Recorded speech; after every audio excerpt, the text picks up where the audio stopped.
Bihar UP থেকে সব জলটা পরাক্ষণ হয়ে আসছে, গঙ্গাপুরে ঢুকবে সমস্ত ভর্তি হয়ে গেছে, কারণ বাংলাটা নৌকার মধ্যে, ফলে বাংলাদেশে সব জল জমা হয়। ওদিকে ঝাড়খণ্ডে বৃষ্টি হলে সব বেঙ্গল ভাসে, মাইথানের ঝাড়খণ্ডে বৃষ্টি হলে ডিবিসি ছাড়া জল, পাঞ্চায়েতের ছাড়া জল, মাইথানের ছাড়া জল, রেজিমেন্টের ধারে। আর এখানে পরাক্ষয় রেজিমেন্টের ক্যালকাটা হয়, ফলে জলটা যে যাবে যাওয়ার জায়গা কোথায়? তার মধ্যে আমি সবাইকে অনুরোধ করবো, প্লিজ দয়া করে আপনারা প্লাস্টিক ফেলে রাখবেন না। এরপরে ড্রেনগুলো বন্ধ হয়ে যায়, নালাগুলো বন্ধ হয়ে যায়, জল সরবরাহ হতে পারে।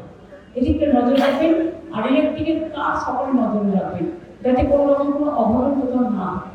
Q-Carpin presents The World Sharod Shrestho 2025, powered by Desh Jasmine Coconut Hair Oil, Sister Nivedita University, Joto Kando Kolkata The Calcutta Kiss, Comfort Lady, Your Everyday Wear, এবং সুরজিৎ কালা, Wealth Architect.